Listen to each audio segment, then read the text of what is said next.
Assalamualaikum warahmatullahi wabarakatuh.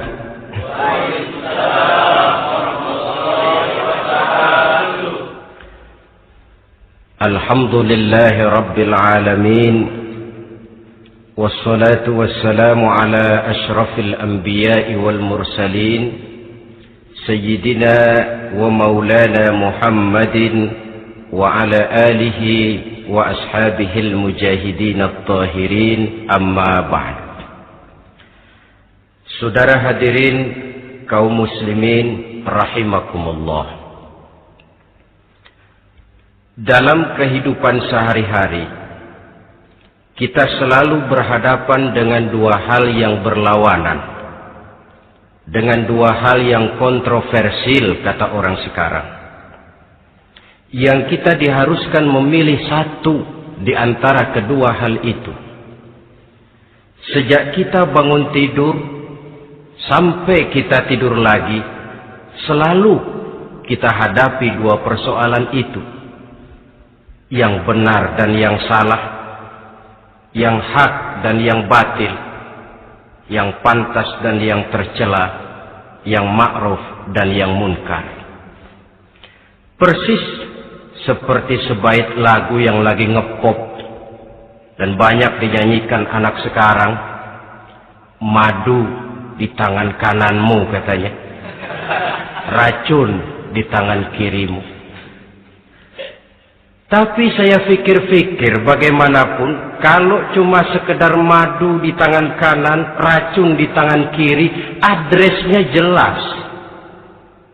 Yang repot kalau kita sudah tidak tahu lagi mana yang madu, mana yang racun. Lebih celaka lagi di zaman sekarang, banyak racun mereknya madu. Kita terpedaya, kita terpesona, kita terpukau oleh racun yang bermerek madu ini. Kita minum dia, yang akibatnya rawan di dalam kehidupan kita. Sangat banyak racun-racun yang terpancang di sepanjang perjalanan hidup kita ini. Dan dua di antara racun kehidupan itu akan kita bicarakan pada pertemuan kali ini, yakni arak dan judi, minuman keras dan judi.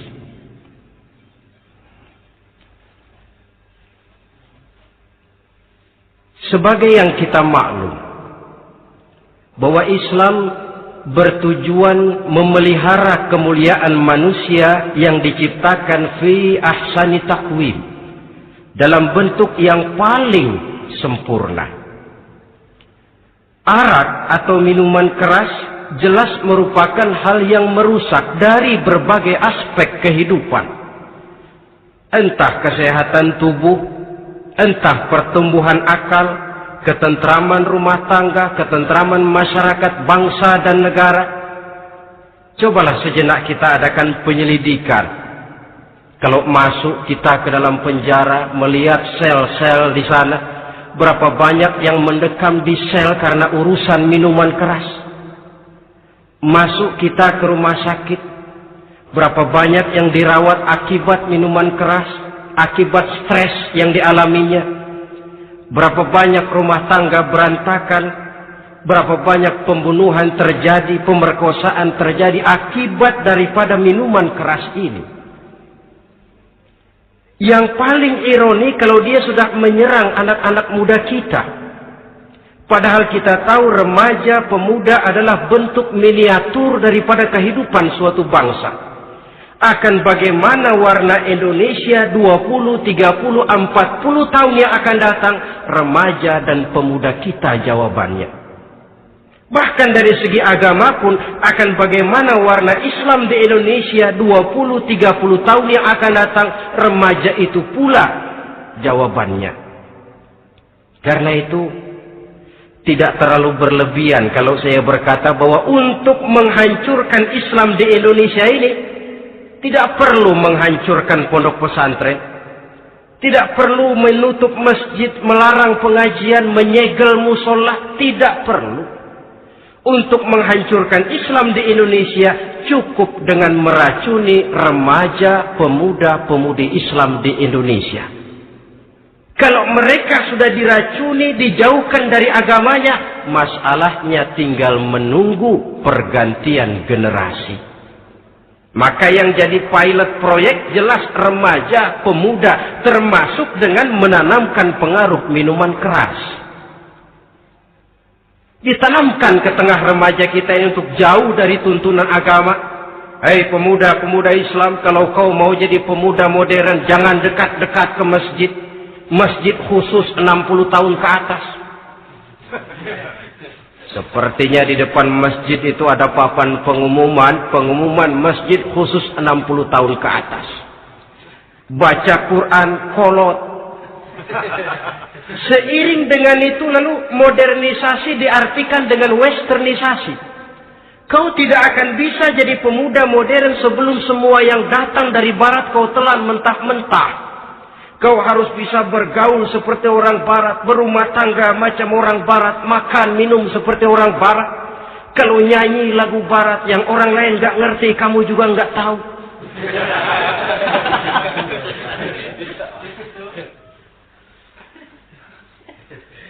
Anutlah itu free love, yang pada gilirannya akan mengarah kepada free sex alias samenleven. Isaplah itu ganja, morfin, narkotik. Jikalau sudah terlena kita dengan itu, maka kehancuran suatu bangsa sesungguhnya sudah dimulai.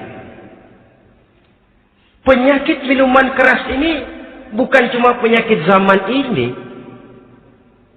Masyarakat yang dihadapi oleh Rasulullah Sallallahu Alaihi Wasallam 14 abad yang lalu juga masyarakat yang kemaruk dengan minuman keras. Arab jahiliyah kalau sudah minum arak mabuk, tidak cuma minum, dia mandi pakai arak. Sistem pendidikan yang disampaikan Islam bijaksana. Mula-mula diberikan gambaran bahwa arak itu walaupun ada manfaatnya tapi ada bahayanya, dan bahayanya jauh lebih besar daripada manfaatnya. Tahap kedua diberikan pesan jangan mendekati sholat dalam keadaan mabuk. Padahal sholat 1 hari 1 malam 5 kali artinya makin jauh saja dia dari arak itu. Pada saat kondisi iman sudah memungkinkan, barulah turun vonis bahwa arak itu najis, perbuatan setan, jauhi. Yang ironi yang saya katakan tadi, racun mereknya madu. Kadang-kadang kita dibuai dengan iklan yang tidak mendidik. Saya pernah lihat ada iklan misalnya, Anda ingin modern, majulah bersama minuman ini. Atau minuman ini lambang pergaulan dunia yang maju. Modern diukur dari minuman. Yang jadi korban akhirnya remaja dan pemuda-pemudi kita. Saya teringat satu analisa dari Rasulullah Sallallahu Alaihi Wasallam. Beliau bersabda, Inna min asyratis sa'ah. Sesungguhnya di antara tanda-tanda kiamat. Apa kiamat itu? Dalam arti yang umum, kiamat itu saat di mana alam ini hancur, bumi gempa, air laut tumpah ke darat, gunung meletus, planet-planet bertabrakan, lalu semua yang bernama hidup mati. Itu kiamat beneran. Saya nggak mau cerita kiamat beneran, sebab saya sendiri nggak kepengen ngalamin. Yang sering kita ngalami ini kiamat kecil-kecilan, kiamat mini. Apa kiamat mini itu? Hancurnya sendi-sendi kehidupan sosial. Maksiat merajalela, munkarat menjadi-jadi. Yang ma'ruf dianggap munkar, yang munkar malah menjadi ma'ruf. Yang salah disanjung-sanjung, yang benar dicaci maki. Tuntunan dianggap tontonan, tontonan malah jadi tuntunan. Kan kiamat kalau sudah begitu. Penjungkiran nilai. Kenapa hal semacam ini bisa terjadi? Penyebabnya kata Nabi, pertama ayyurfa'al ilmu. Ilmu diangkat oleh Allah. Bagaimana cara Allah mengangkat ilmu dan apa maksudnya itu? Allah mengangkat ilmu itu, saudara, caranya pertama dengan mewafatkan ulama. Makin banyak ulama wafat, makin banyak ilmu ditarik. Yang kedua, kurangnya minat orang untuk belajar agama. Kalau sudah klop macam itu, artinya agama sudah disudutkan ke pojok-pojok kehidupan. Agama cuma sekedar tinggal dekorasi. Agama cuma seminar, cuma kongres, cuma muktamar. Tapi bahwa agama merupakan realita dalam kehidupan, itu tidak pernah terwujud. Kalau ulama sudah tiada, minat orang belajar agama berkurang, maka ajaran Allah tidak lagi didenungkan orang. Dikala itu, wa yudharul jahlu, akan muncullah kebodohan. Nampak kebodohan di mana-mana. Muncul permissive society. Masyarakat yang merasa boleh hidup dengan kaedah serba boleh. Tidak ada halal, tidak ada haram. Tidak ada hak, tidak ada batil. Semuanya serba boleh. Kalau sudah begitu kondisi masyarakat, terjadilah apa yang dianalisa oleh Nabi. Dikala itu, wayab suwazina. Zina dikerjakan berterang-terangan. Orang sudah tidak punya malu. Hidupnya sudah pakai prinsip punya kuping, kuping kebo. Punya muka, muka tembok. Punya kulit, kulit badak. Kalau juga dikasih tahu, malu dong kau tinggal serumah belum nikah. Malu sama siapa? Masyarakat. Allah, masyarakat cuek aja.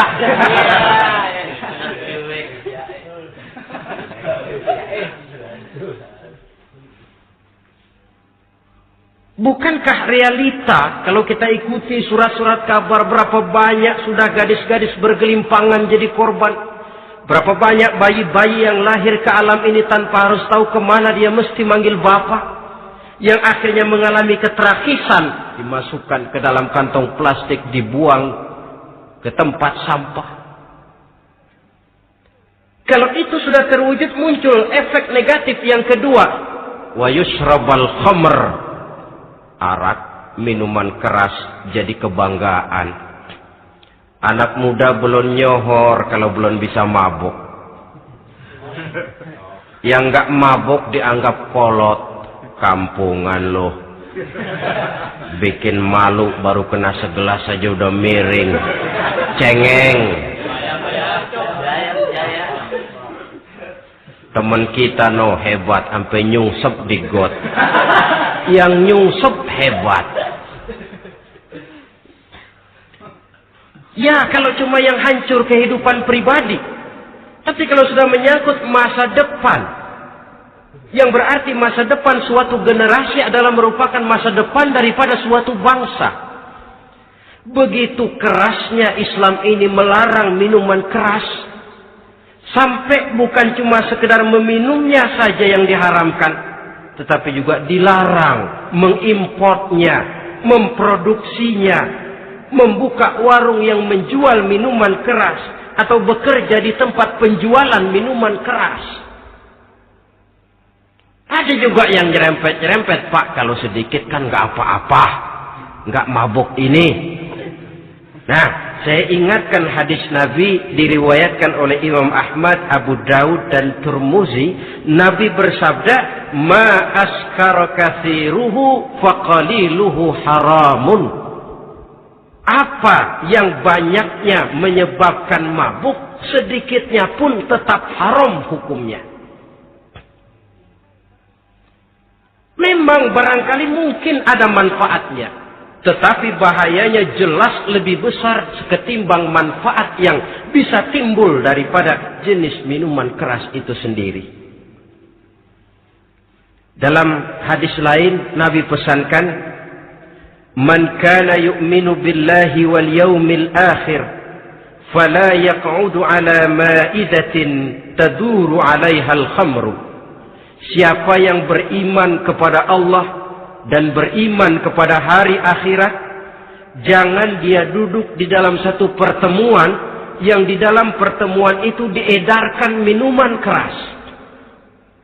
Masuk ke dalam lingkungan macam itu saja tidak diperkenankan. Kenapa? Asyariku fi syarri syarrun. Bersekutu dengan kejahatan, jahat juga hukumnya. Semalam kamu mabuk ya? Enggak, temen. Saya cuma ngebeliin aja kok. Apalagi ngebeliin.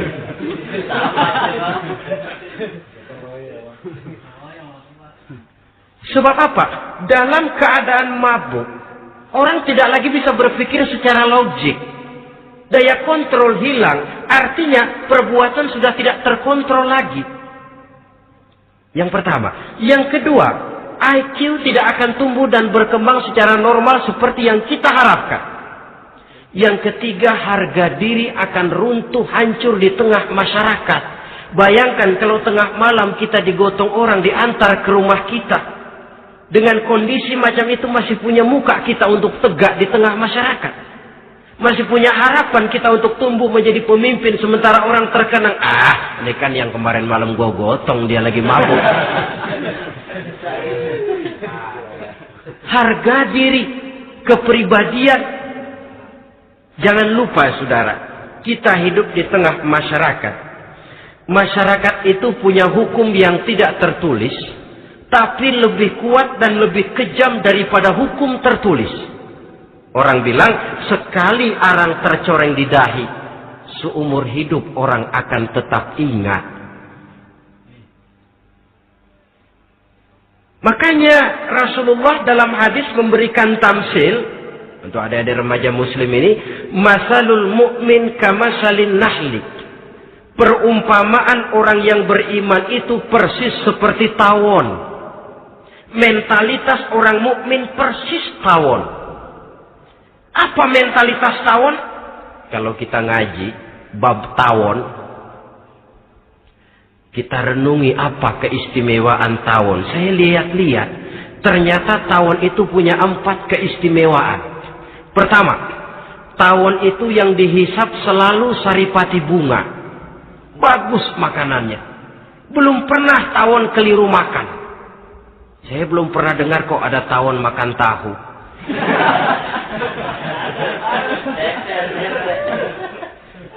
Yang dimakan selalu saripati bunga. Artinya apa? Orang mukmin perutnya itu perut selektif. Yang dimakan yang baik-baik, yang diminum yang baik-baik. Yang baik menurut agama itu adalah yang halal, thayyibat. Perutnya selektif, bukan perut asbab. Kalau asbab puntung apa saja masuk ke dalamnya. Tapi mukmin perutnya ini selektif. Daging kambing masuk, tahu masuk, kangkung masuk, kodok minggir. Air kelapa minum, kopi minum. Tapi kalau sudah berbau minuman keras, minggir. Sebab apa? Makanan dan minuman yang kita masukkan ke dalam perut besar ini akan digiling dalam perut besar, akan melahirkan energi, menggerakkan sel-sel pembuluh saraf.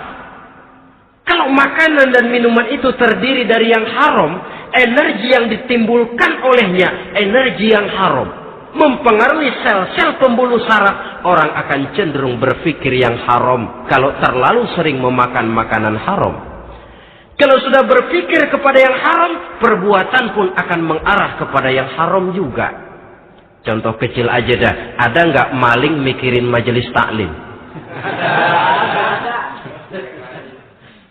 Karena yang dimakan lebih banyak yang haram, yang dipikir paling-paling nanti malam rumah siapa lagi nih ya? Sudah mengarah ke sana.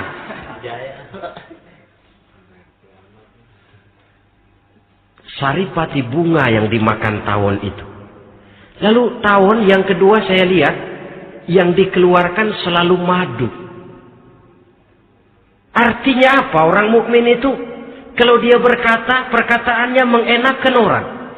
Kalau dia berbuat, perbuatannya membawa manfaat bagi orang. Kalau kakinya melangkah tentu ke tempat yang ada gunanya. Yang dikeluarkan madu, bukan racun. Indah tawon itu. Yang ketiga, tawon saya lihat, kemanapun dia hinggap, tidak ada dahan patah. Artinya apa? Orang mukmin dimanapun dia tinggal, kemanapun dia pergi, pantang jadi biang kerok buat lingkungannya. Pantang menimbulkan kerusuhan dan keonaran. Tidak ada cabang patah dimanapun tawon hinggap. Tapi juga yang keempat, saya lihat-lihat tawon itu, jangan coba-coba diusik. Satu kali dia diusik, kemana orang lari? Nyilem masih ditungguin. Tawon. Tapi kalau nggak diusik, nggak ada tawon usil ke pasar nyariin orang. Ketika dia diusik, inilah saatnya saya harus mempertahankan kehormatan diri saya. Dia pun bangkit. Artinya apa? Orang mukmin tidak boleh nyari-nyari musuh. Tapi ketemu musuh tidak boleh lari. Musuh jangan dicari. Bertemu pun jangan lari. Mentalitas orang mukmin seperti tawon. Yang dimakan baik. Yang dikeluarkan baik. Kemana dia tinggal tidak menimbulkan keonaran buat masyarakat. Tapi juga sanggup menjaga dan mempertahankan kehormatan dirinya. Kalau konteksnya dengan masalah yang sedang kita bicarakan, minuman keras. Saya katakan tadi, kita kadang-kadang salah pilih. Tertipu oleh racun yang bermerek madu. Ada minuman empuk, nyari yang keras. Salah pilih. Ketahuan orang bikin pel buat anjing. Manusia yang nelen. Akhirnya miring kayak anjing. Saudara, mari kita renungi An-Nisa ayat 140. Allah Subhanahu wa taala mengingatkan, "Qad nazzala 'alaikum fil kitabi an idza sami'tum ayati Allahi yukfaru biha wa yustahza'u biha fala taq'udu ma'ahum hatta yakhudu fi haditsin ghairi innakum idzam misluhum." Sungguh kata Allah, telah diturunkan kitab Al-Quran ini kepada kamu, yang apabila kamu dengar ayat-ayat Allah itu diingkari orang, diejek-ejek orang, fala taq'udu ma'ahum, jangan kamu duduk bersama orang-orang semacam itu. Bagaimana mengejek ayat-ayat Allah misalnya? Tahu kalau minuman keras itu diharamkan, tapi masih minum juga, itu kan mengejek ayat namanya. Duduk di majelis semacam itu dilarang oleh Quran. Kenapa? Innakum izam misluhum. Kalau kamu juga duduk di majelis semacam itu, kau dan mereka sama saja, kata Quran. Sama saja. Tahu kalau minuman yang memabukkan itu diharamkan agama, tapi minumnya juga mengejek ayat Allah. Duduk di tengah kelompok mereka berarti ikut mengejek ayat Allah. Dekat saja pun jangan, entahlah lagi sampai meminumnya. Maaf, bukankah Allah menurunkan Al-Quran kepada manusia, kata Imam Al-Ghazali, persis, maaflah, seperti gubernur berkirim surat kepada Pak Lurah. Dalam suratnya Pak Gubernur bilang, Pak Lurah, tolong carikan tanah di daerah Kebayoran untuk sekolah 6.000 meter. Pak Lurah dapat surat dari Pak Gubernur, bangga bukan main. Itu surat sore, pagi, siang, malam dibaca. Ditaruh di tempat yang tinggi. Diberikan minyak wangi, mau diambil, dicium dulu. dibawa dengan penuh hormat dan hati-hati. Tapi tanah yang dipesan Pak Gubernur tidak dicari-cariin. Penghargaan macam apa ini? Nanti Gubernur cek, Pak Lurah, siapa? Sudah terima surat saya? Sudah Pak, sudah. Bagus. Lalu bagaimana? Aduh Pak, surat Bapak sore, pagi, siang, malam saya baca. Bagus. Apalagi Lurah? Surat Bapak saya taruh di tempat yang tinggi Pak. Saya pakaiin minyak wangi. Mau saya ambil, saya cium dulu. Saya bawa dengan penuh hormat dan hati-hati. Bagus Lurah. Kau memang hormat sama atasan. Cuman Lurah, tanahnya udah dicariin belum? Nah yang itu belum tuh Pak. Belum. Kata Gubernur, bagus Lurah, besok berhenti lo ya.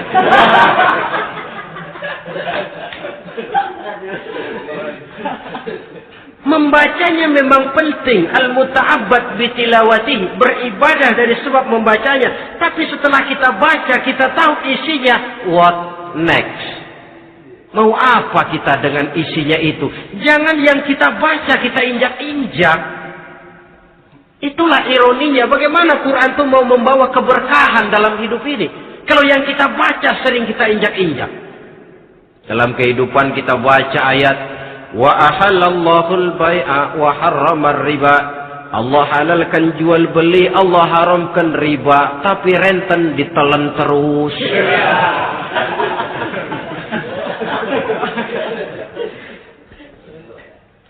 Kita baca ayat wa'tasimu bihablillahi jami'an wa la tafarraqu. Berpegang teguhlah kamu kepada tali Allah, jangan bercerai-berai. Tapi sesama muslim pelotot-pelototan jalan terus.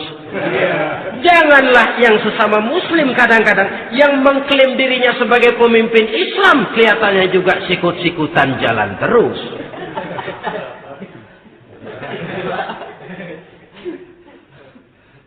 Sehingga tidak heran kalau orang bilang di bawah ngamalin ayat kursi sudah sampai di atas ayat hilang, tinggal kursi saja yang diamali. Ironi dan menyedihkan. Perjalanan panjang memang saatnya kita menunggal dengan Al-Quran ini. Tetapi prosesnya memang harus kita mulai dari sekarang. Perkara kapan proses ini selesai, itu bukan masalah kita. Tapi bahwa kita sudah memulai suatu proses, itulah yang diharapkan. Hadirin yang saya hormati,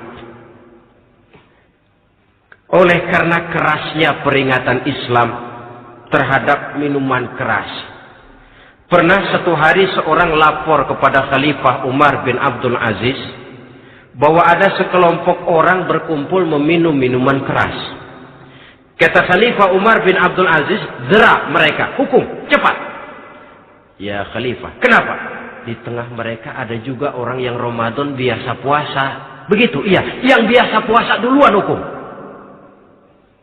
Kenapa? Mengerti memang lebih besar resikonya daripada tidak mengerti.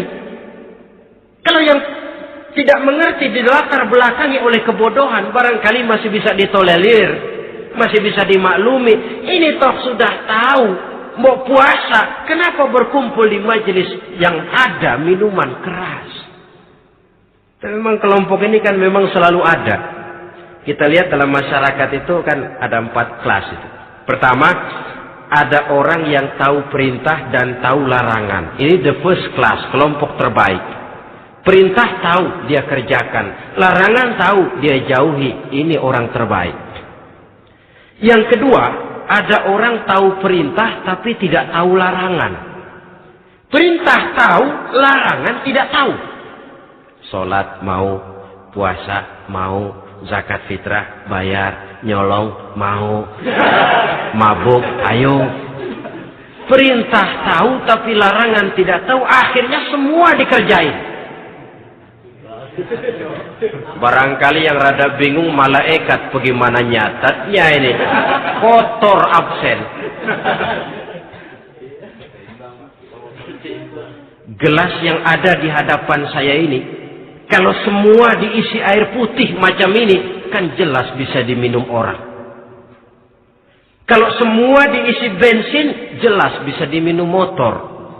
Tapi kalau separuh diisi air putih, separuh diisi bensin, kacau.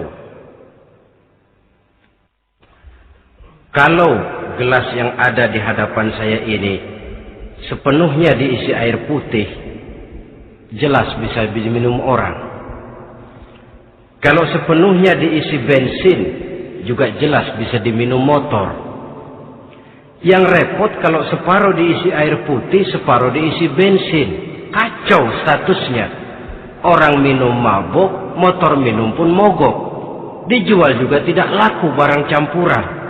Inilah makna pernyataan Allah, wala talbisul haqqa bil batil.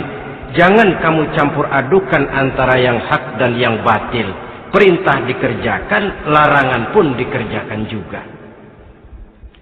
Kelompok ketiga, ada pula manusia yang tahu larangan tapi tidak tahu perintah. Larangan tahu tapi perintah tidak tahu. Jahat sama tetangga tidak, mencuri tidak, mabuk tidak, zina tidak, sholat tidak, puasa tidak, polos. Semua serba tidak. Dan yang terakhir, kelompok keempat, perintah tidak tahu, larangan pun tidak tahu. Ini masuk kelompok makhluk gratis. Misalnya kambing, ayam, kerbau, itu kan makhluk-makhluk yang memang perintah tidak tahu, pun larangan juga tidak tahu. Nah, dalam hubungannya dengan ini, saya mengajak, marilah kita berusaha sekuat mungkin menjauhkan diri dari minuman keras yang jelas bahayanya dengan hidup tidak jauh dari bimbingan agama. Hadirin kaum muslimin rahimakumullah. Kawan seiring dan sejalan dari minuman keras, judi namanya. Saudara kembar barangkali. Yang satu sering menimbulkan yang lain, tetapi bukan tak jarang keduanya berjalan berdampingan. Posisi judi dan arak ini dalam Quran sama bahayanya. Apa sebab? Mentalitas judi adalah mentalitas sirklus, lingkaran setan. Artinya, yang menang biasanya ketagihan, yang kalah biasanya penasaran. Ini yang menyebabkan orang tidak mau berhenti. Kalau dia menang, dia ingin mencoba untuk menang dalam jumlah yang jauh lebih besar lagi. Kalau dia kalah, dia penasaran, kenapa hari ini kalah? Barangkali sial, besok malam saya tebus. Mental semacam ini memang sulit untuk berhenti. Kenapa judi diharamkan dalam Islam? Pertama, seorang muslim di dalam berusaha mencari harta, dia harus mengikuti sunnatullah. Kata kita orang muslim, hukum alam kata orang sekarang, natural of law bahasa kerennya. Berusaha menurut hukum kausal. Memasuki rumah dari pintunya, menunggu suatu akibat dari sebab yang kita lakukan. Bahwa kalau begini, mesti begitu. Karena kita memang terikat oleh permainan yang disebut hukum alam ini. Hidup bukan undian. Jangan mengharap untung besar tanpa mau peras keringat. Satu pagi, Khalifah Umar bin Khattab radhiyallahu an masuk ke masjid. Beliau lihat ada orang sedang berdoa khusyuk betul. Ditunggunya 2 menit, 3 menit, sampai 10 menit lebih belum juga selesai. Agak lama orang itu berdoa. Selesai berdoa, dihampiri orang itu oleh Sayyidina Umar. Beliau tanya, saudara, lagi apa tadi itu? Berdoa ya Khalifah. Minta kepada Allah? Tentu minta kepada Allah. Minta apa kamu? Minta rezeki. Sudah lama? Dari tadi habis sembahyang subuh. Dapat? Belum. Ya memang kata Sayyidina Umar, inna sama la tumtiru zahaban wala fiddatan. Langit itu tidak mungkin akan menghujankan emas, tidak mungkin pula menghujankan perak. Jadi orang dilarang duduk bermalas-malas menunggu keajaiban yang datang dari langit. Karena memang hidup ini bukan undian, jadi jangan mengharap untung besar tanpa mau peras keringat. Di dalam berusaha kita terikat oleh sunnatullah. Kalau begini sebab penyebabnya, akan begini akibat yang ditimbulkannya. Yang kedua, Islam menjadikan harta manusia itu sebagai benda berharga yang dilindungi. Mengambilnya dengan judi termasuk memakan harta orang lain dengan cara yang batil. Yang ketiga, judi itu sendiri dapat menimbulkan permusuhan dan pertentangan antara para pemain itu sendiri. Meskipun kelihatannya kompak duduk dalam satu meja yang saling berhadap-hadapan, yang kalah kelihatannya pasrah, tetapi kan itu cuma kulit permukaan. Batinnya bagaimanapun juga yang kalah itu tetap mendendam. Sedangkan yang kalah di samping mendendam juga mengomel, mencaci mungkin ya lawan bermainnya, ya mungkin juga dirinya sendiri. Dan yang keempat, judi itu merusak aktivitas hidup, membuat orang membuang waktu dengan tidak terasa, dan yang pada gilirannya melupakan orang kepada tanggung jawab. Wah, kalau sudah memegang kartu, konon kabarnya, saya sendiri alhamdulillah belum pernah, lupalah orang anak, lupalah orang kepada istri, lupalah orang kepada tanggung jawab. Waktu pun berlalu tanpa terasa. Apalagi kalau sudah diiming-iming oleh gambaran akan memperoleh keuntungan yang besar. Termasuk di dalam judi itu undian, apapun namanya. Yang usaha ke arah ini seharusnya tidak dipermudah, walaupun dengan embel-embel dana kemanusiaan, sumbangan sosial. Saya tidak begitu yakin, saudara, bahwa bangsa Indonesia ini sudah begitu menipis rasa kemanusiaannya, sehingga untuk berlaku sosial mesti diimbangi dengan hadiah sekian juta rupiah. Saya tidak percaya bahwa umat Islam di Indonesia sudah begitu tipis rasa kasih sayangnya kepada sesama, sehingga sulit mengeluarkan bantuan kalau tidak diimbangi dengan hadiah yang sekian puluh juta rupiah. Yang saya khawatir apa? Pada gilirannya di negeri ini akan makin banyak penghayal-penghayal kelas berat, tukang-tukang lamun kelas tinggi, yang hidup cuma ngumpulin jikalau. Jikalau, andai kata, umpama misalnya, orang sudah kemana-mana kita masih menghitung jikalau.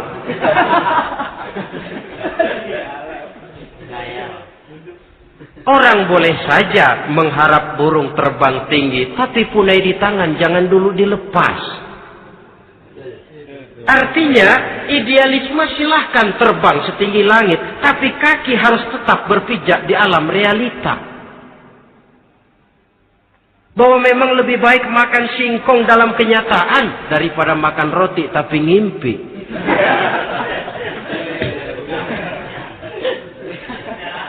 Kadang anaknya menangis, Pak minta jajan, ada uang 200 rupiah. Sudahlah sabar, kau jangan jajan, nanti bapak beliin kalau tembus 100 juta nih.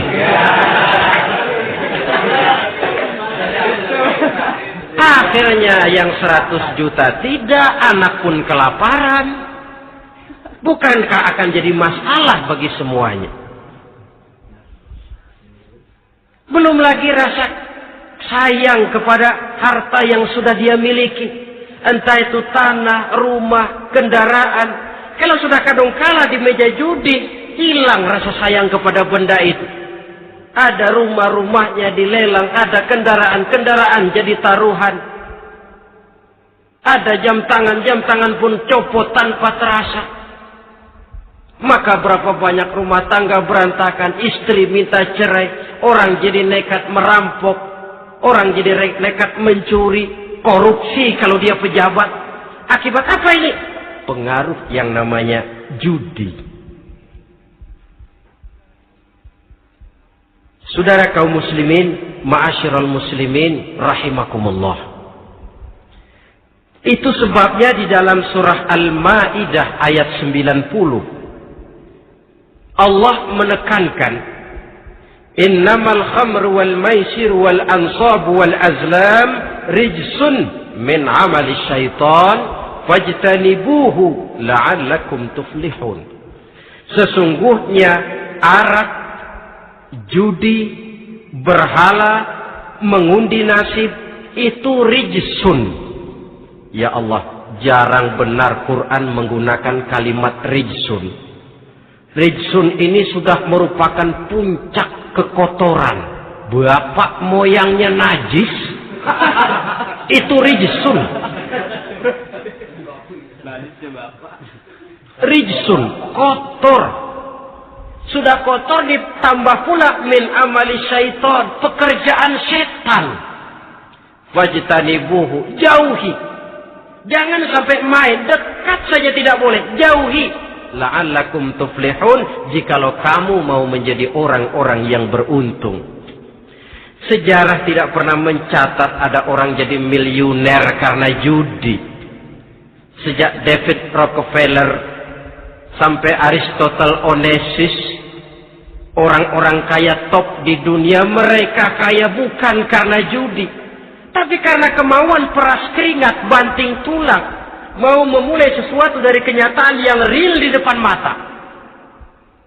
Sebab apa? Hidup ini memang perjuangan. Janganlah kita ingin hidup dengan satu prestasi, ingin tetap hidup seperti apa adanya sekarang ini saja, toh kita harus berjuang. Apalagi ingin hidup lebih baik, lebih terhormat, lebih mudah. Hidup perjuangan. Perjuangan berarti pengorbanan.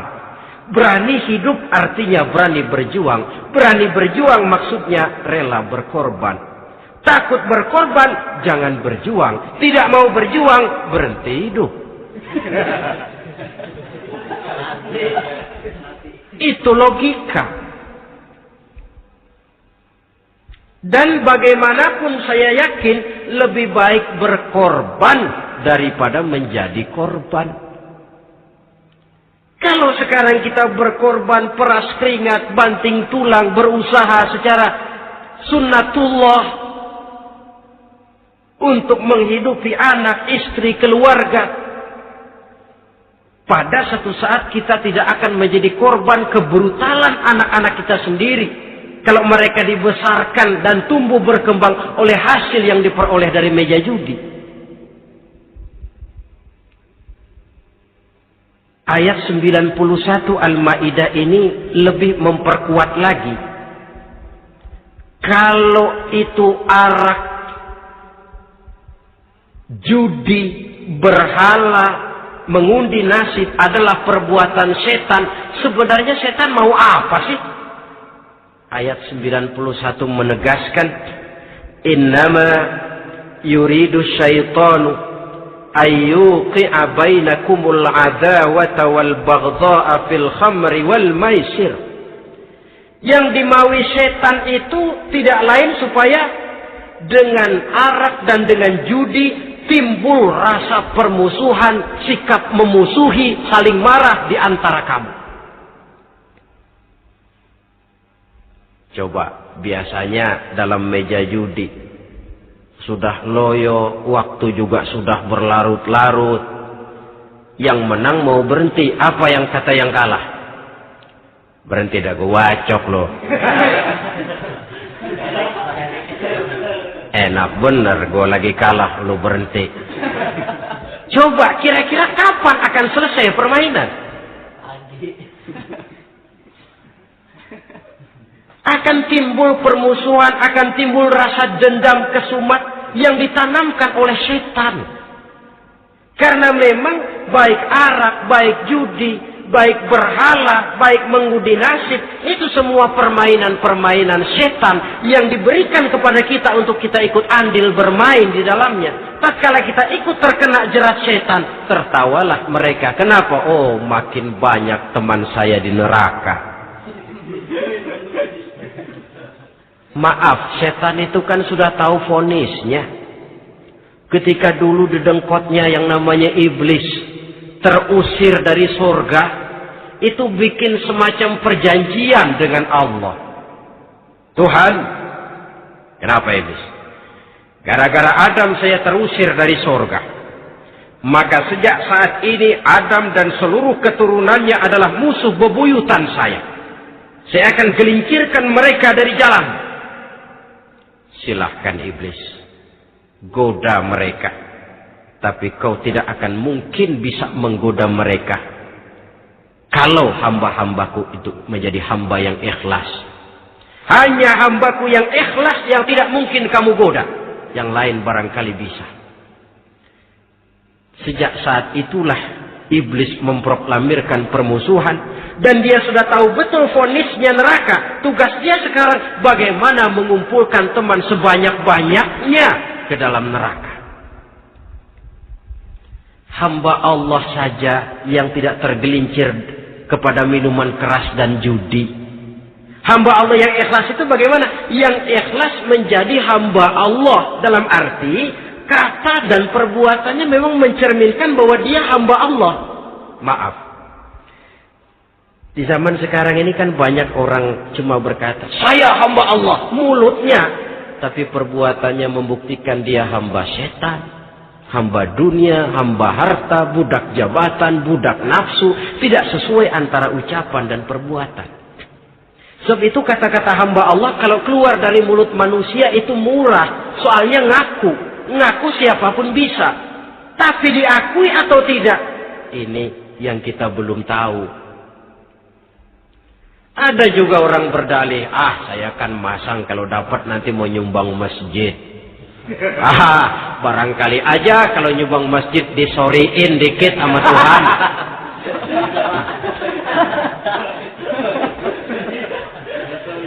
Apa bisa begitu? Saudara,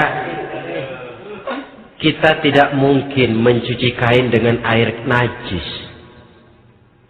Innallaha thayyibun, kata Nabi, la yaqbalu illa thayyiba. Allah itu baik dan hanya menerima yang baik. Bahwa dalam Islam tujuan yang baik harus dicapai dengan prosedur yang baik. Bahwa niat menyumbang masjid bagus, tapi hasil daripada judi atau undian tidak akan menyampaikan kita kepada tujuan itu. Tidak boleh mencuri kain walaupun niatnya untuk sholat. Kalau nyolong kain niatnya buat sembahyang, dimaafin kali. Walaupun sholatnya sah, mencuri kainnya tetap saja dosa. Islam tidak menghalalkan segala cara untuk mencapai suatu tujuan. Bahwa tujuan yang baik harus dicapai dengan cara yang baik juga. Dan penyakit judi ini juga bukan penyakit baru. Sejak dulu. Masa jahiliyah judi mereka, saya kira kalau Las Vegas, kota judi Amerika saja barangkali masih kalah dengan cara judi jahiliyah dulu. Mereka kalau sudah judi itu uang. Habis uang, ada punya tanah pasang, taruhan. Habis tanah, ada rumah, rumahnya dipasang. Apalagi yang ada? Ternak, unta dipertaruhkan. Harta habis, rumah ludes, kebun binasa. Ada istri juga dipasangin. Judi.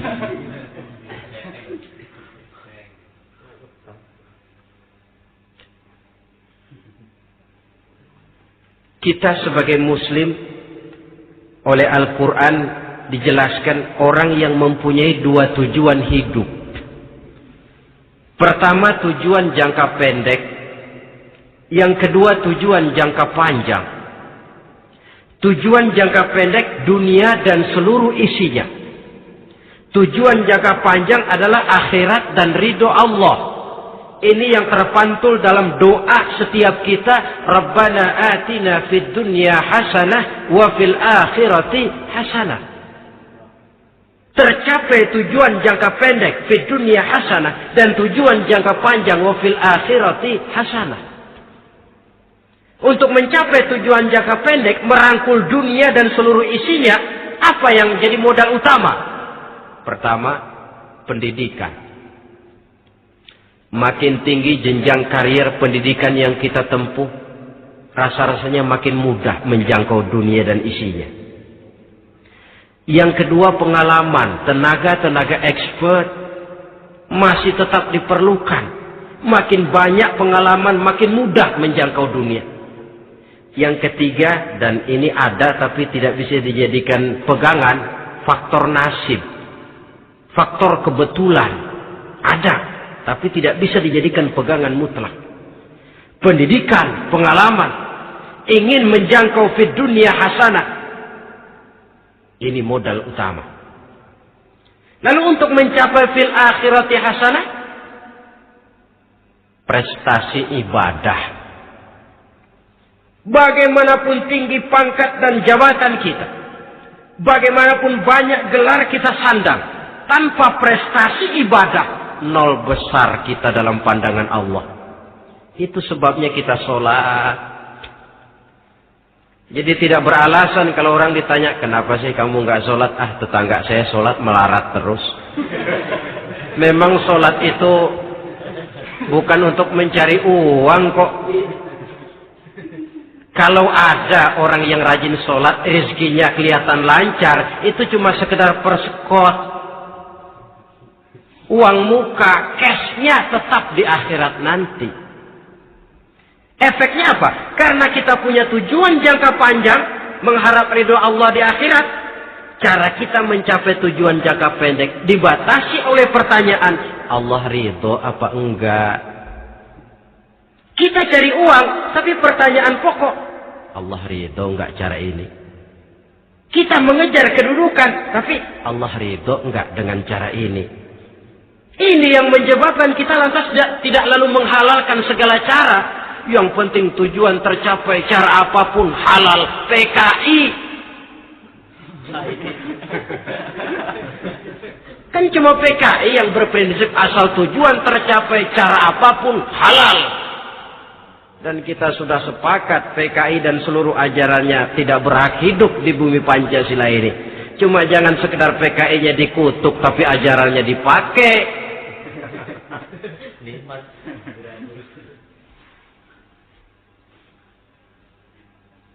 Nah, untuk mencapai dua tujuan ini, Islam mengajarkan sistem keseimbangan. Sehingga Nabi sabdakan, "I'mal li dunyaka ka'annaka ta'ishu abada, wa'mal li akhiratika ka'annaka tamutu ghada." Bekerjalah buat duniamu seolah-olah kau akan hidup untuk selamanya, tetapi bekerjalah untuk akhiratmu seolah-olah kau akan mati besok. Jadi kalau kita sudah sholat menghadap Allah, usolli fardul maghrib, Allahu Akbar, ingat seolah-olah kita akan mati besok supaya timbul khusyuknya. Tapi kalau kita sudah bekerja, kuliah, bekerja, belajar di tempat tugas, ingat seolah-olah kita akan hidup selamanya supaya timbul gairah kerja. Jangan dibalik. Di kantor ingat mati, lemas terus. Ngapain kerja sungguh-sungguh bakalan mati. Lagi sholat ingat Duta Merlin, Altiron Plaza, ya kacau. Salah pasang, tidak pada tempatnya. Untuk mencapai fid dunya hasanah ini, Islam mengajarkan tempuh jalur yang mengikuti sunnatullah. Itu yang dihargai oleh agama. Terikat oleh hukum kausal bahwa kalau ini yang saya usahakan hasilnya akan begini. Perkara nanti hasil tidak seperti yang kita harapkan, baik sangkalah kita kepada Allah. Sebab kita tidak tahu rahasia apa di belakang itu. Kadang orang mengeluh, habis saya rajin sholat tapi rezeki seret, berhenti aja dah. Kita tidak tahu rahasia di belakang itu. Pernah, hadirin, satu hari seorang petani, dia selesai bekerja di ladang, istirahat. Dia tidur di bawah sebuah pohon beringin. Di sebelah pohon beringin itu ada pohon labu. Dia berpikir, kalau saya lihat-lihat Tuhan nggak adil katanya. Masa pohon beringin pohonnya besar, buahnya kecil. Pohon labu pohonnya kecil, buahnya gede. Tuhan bukan arsitek ulung ini.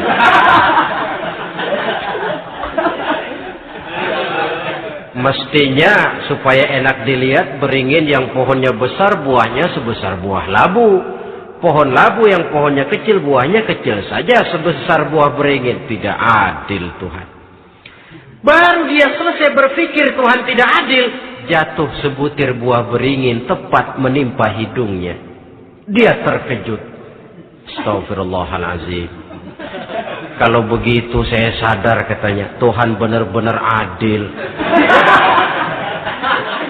Coba kalau buah beringin segede buah labu. Waduh, kayak apa muka saya ini?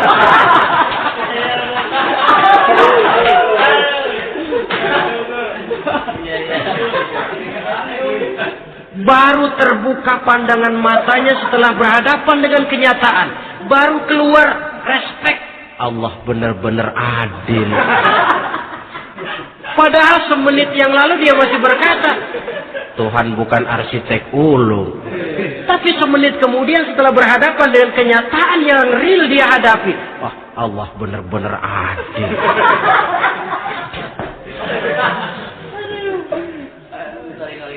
Itulah kehidupan ini.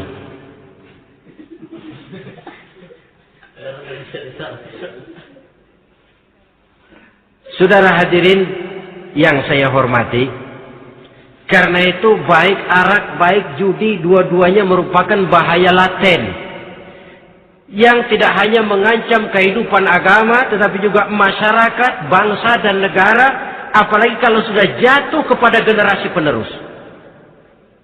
Dan yang bagaimanapun juga saya berpikir sebenarnya remaja, pemuda, pemudi kita cuma korban dari suatu sistem. Sebab ini merupakan tanggung jawab bersama. Ulama mubalik macam saya paling wewenangnya cuma ngomong. Yang punya SK untuk memberhentikan pabrik minuman keras itu kan Menteri Perindustrian. Tangan-tangan eksekutif. Sehingga kalau Nabi katakan, Man ra'a minkum munkaran falyughayyir biyadihi. Wa illam yastati' fa bilisanih wa illam yastati' fa biqalbih. Apabila salah seorang kamu melihat suatu kemunkaran, termasuk minuman keras dan judi di dalamnya, rubah itu. Dengan cara apa? Kalau kau mampu dengan tangan. Artinya power, kekuatan. Kalau dengan tangan tidak mampu, wah, ini orang kalau gue pukul gue yang melintir nih. Umpamanya, fabilisani, dengan lidah ngomong. Mas, saya senang sampean tinggal di sini, kampung kami tambah warga, tapi tolonglah jangan bawa pengaruh yang tidak baik. Kalau ternyata bicara pun tidak berani, fabiqalbi. Cukup dalam hati, sekurang-kurangnya tidak ikut membenci kemungkaran dalam hati. Itulah kadar iman yang paling lemah. Ini secara umum. Tapi kalau hadis ini kita mau adakan semacam, katakan description of job, bahasa kerennya, kita adakan pembagian tugas. Siapa yang harus merombak kemungkaran dengan power? Penguasa, pemerintah, sebab dia punya aparat. Siapa yang merombak kemungkaran dengan lidah? Ulama, kiai, mubalik, ngomong. Siapa yang hanya merubah kemungkaran dalam hati? Kita umumnya rakyat lemah ini. Yang mau ngomong gak berani, tapi hati pegel. Nah, kalau sudah ada pembagian tugas semacam itu, insya Allah masing-masing akan berjalan pada relnya, dan pada akhirnya selamatlah kita, bangsa Indonesia, umat Islam pada khususnya, dari bahaya, baik bahaya minuman keras maupun bahaya judi. Menyelamatkan bangsa, dan yang lebih lagi menyelamatkan masa depan kita. Sekianlah saudara pertemuan kita pada saat ini. Mudah-mudahan ada manfaatnya. Terima kasih atas segala perhatian. Mohon maaf atas segala kekurangan. Usikum wa nafsi bitaqwallah. Wassalamualaikum warahmatullahi wabarakatuh.